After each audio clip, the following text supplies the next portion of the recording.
Então, o filho da amiga, o filho da vizinha, lá do familiar, não é seu filho. E, portanto, não pode tratar o seu filho como se fosse o filho de outra pessoa. Se você tratar o seu filho igual a outra tratou e deu certo lá para o outro, vou ver se com o meu dá certo. Pode ser que dê alguma coisa certa, mas ele vai ser colocado como cópia do outro, porque fez o que deu certo para o outro, não olhou para o filho para ver o que exatamente o filho precisava. Às vezes o filho não precisava disso que foi feito, igual foi feito lá na casa da amiga, da vizinha. Ele precisava de outras coisas. Isso aí deu mais ou menos um paliativo, parcialmente, resolveu algumas coisas. Tipo assim, passou uma maquiagenzinha, resolveu um pouco, né? Mas daqui a pouco o filho volta a errar de novo, daqui a pouco ele tá xingando de novo, daqui a pouco ele tá desbocado de novo, daqui a pouco ele tá nervosão de novo, daqui a pouco ele está desrespeitando de novo, daqui a pouco ele vira as costas de novo para você. E por quê? Porque algo foi feito e ele foi tratado às vezes como cópia. O que dá certo? Sempre o que dá certo é olhar para o filho, enxergar o filho e ver o que ele precisa. Às vezes ele precisa da sua palavra muito firme com ele, mas firme mesmo de colocá-lo nos trilhos, em amor, a ajustar esse filho. Às vezes ele precisa só do seu silêncio. Às vezes ele precisa que você, mesmo que ele não goste de um abraço agarrado, você vai lá e agarra o seu filho. Embora o abraço para o adolescente nessa etapa é mais uma forma de... Ele vai se sentir muito mais abraçado se ele for reconhecido. Mas às vezes é necessário, a gente vai lá e agarra, não é? Quantas vezes meu filho foi dormir lá, 13, 14 anos, jururu, aquela coisa toda, tava dormindo, já deitado, fui lá, deitei na cama com ele lá, agarrei, falei, por que você tá aqui, mãe? Porque eu preciso te abraçar. Tá calor, eu sei, mas eu vou ficar aqui um pouquinho, tá? Só um pouquinho, já eu saio, 2 minutinhos, só 2 minutinhos, deixa eu sentir você um pouquinho. Eu preciso estar aqui, filho, eu preciso, só um pouquinho já saio. Ai, mãe, tá demais, ai, isso aqui. Ai, mãe, tá calor, isso aqui, né? E fiquei, quantas agarrei, né? O Guilherme lembra disso, tá aqui do lado.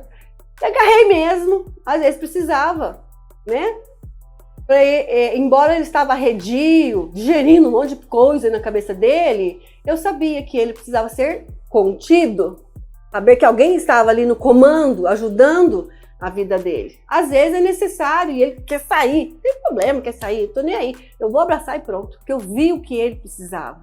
E depois isso acalmar e até passar o tempo, depois ele falar, ai mãe, obrigada, porque aquele dia você me abraçou, não estava calor, grudou tudo, né, não estava gostando. Ai, mas depois eu dormi tão bem, eu tô acordando tão bem. Quando você sabe o que o seu filho exatamente precisa, nessa forma única de ser, você resolve as queixas, ajuda. Não é que você resolve, você ajuda com que ele resolva dentro dele as necessidades existenciais que surgem durante essa etapa de vida. O filho tem que resolver algo e ele precisa ser na palavra, a gente instrui o filho que vai lá. E você dá cobertura e você dá suporte. O que o filho precisa? O que ele precisa na unicidade dele? Então ele não pode ser tratado como uma cópia. Ele não pode ter coisas como o outro teve e vai dar certo. Lembra do exemplo da professora. Ela tem que ensinar a mesma forma de fazer o A de vários jeitinhos ali. Essa é uma professora da hora. Se ela faz tudo igualzinho, quer que todo mundo vire uma cópiazinha na sala de aula, sinto muito, mas ela é uma péssima professora, não serve para ser professora dos seus filhos. Meu filho não serve. Já aconteceu lá na infância do Guilherme e eu falei, ó, para a diretora, precisa trocar essa professora, porque não tem condição. Não tem condição, né? O filho não pode voltar nervoso para casa porque a professora não entende a necessidade do meu filho na forma de aluno dela. O filho está aqui para estudar e aprender, não para ser robozinho na sala de aula. Às vezes a gente tem que se pronunciar. Mas para isso eu preciso conhecer as necessidades do meu filho. E mesmo na adolescência. Quantas vezes meu filho na adolescência, véspera de feriado, ai, todo mundo vai faltar. Então, se não é todo mundo, né? Eu sei da sua dificuldade na escrita, ensino médio. Eu sei da sua dificuldade na escrita, Guilherme. E um dia você vai precisar melhorar essa sua forma de escrita, de redação, ortografia. Hoje a professora Luciana está lá com 2 aulas seguidas. Que delícia, você vai ter aula particular. Ai, mãe, eu não quero. Opa, se você vai para a escola. Foi resmungando, achando ruim, brigando comigo. Mas foi, porque a autoridade amorosa sou eu, não é ele é o meu filho.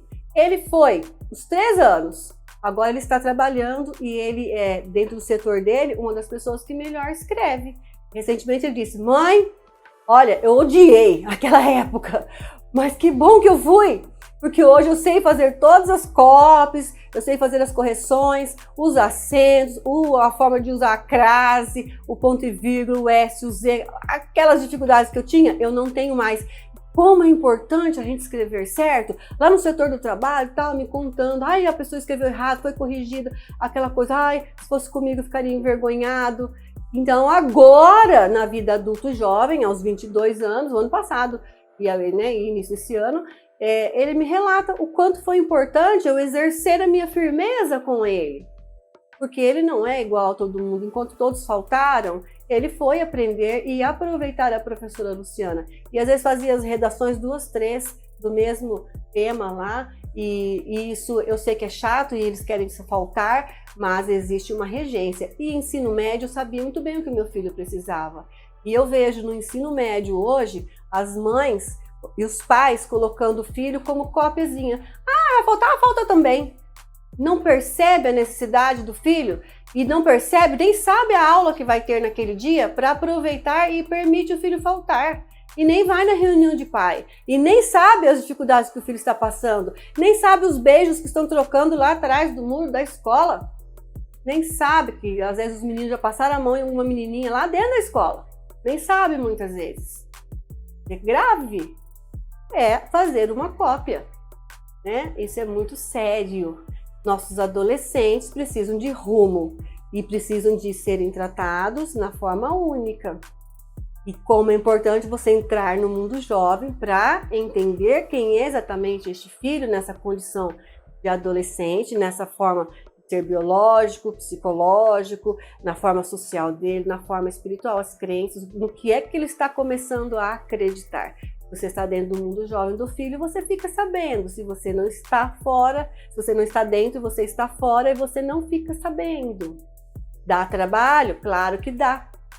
Enche o saco? Enche, porque muitas mães e pais pensam que durante a adolescência vai ficar com tranquilidade, já sabe, já isso, aquilo, outro. Sim, eles já sabem muitas coisas, mas eles não sabem ser adolescente, porque é a primeira vez. Eles não sabem ainda finalizar a adolescência, é a primeira vez. Eles não sabem ainda se comportar em certos lugares, porque também é a primeira vez. E a gente vai ter que dar uma supervisão, não do jeito de criança, e sim do jeito adolescente.